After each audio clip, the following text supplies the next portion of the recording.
Hello, my essential oil enthusiasts. Today we're going to talk about Copaiba oil.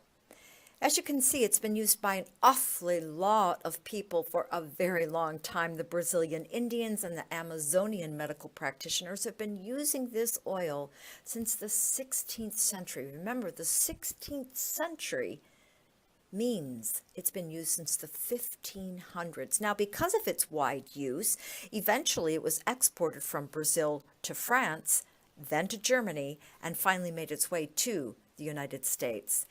Now we look at the attributes of Copaiba oil, and you can see that it has a lot of the antis. Once again, it's anti-inflammatory, it's anti-tumor, anti-tetanus, and antiseptic, and it's used to treat all kinds of skin issues such as syphilis and skin diseases, and even useful for healing wounds. It's useful for treating respiratory disorders as well as ulcers. Now, some of the common uses today are acne or an insect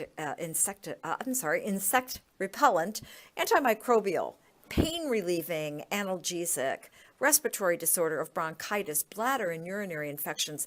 But I missed that top bullet point, which is immune modulator. If you look in my YouTube channel, you're going to be able to locate a presentation very shortly, if it's not already there, on autoimmune disorders and diseases.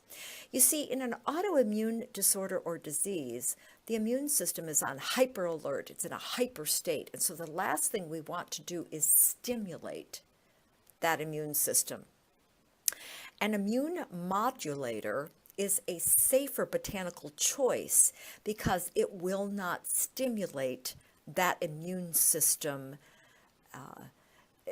In other words, I don't know how else to say this, but it's a thinking plant.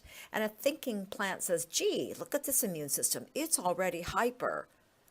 I'm not going to stimulate it anymore. I'm going to actually modulate that and bring it back down to normal. Whereas if we had an underactive immune system, an immune modulator will kind of give it a lift, if you understand what I'm saying. So it's a thinking plant.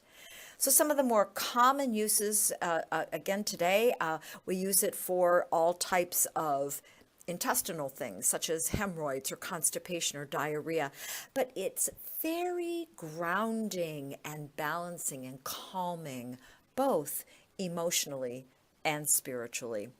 Join me again for more Let's Talk Essential Oils.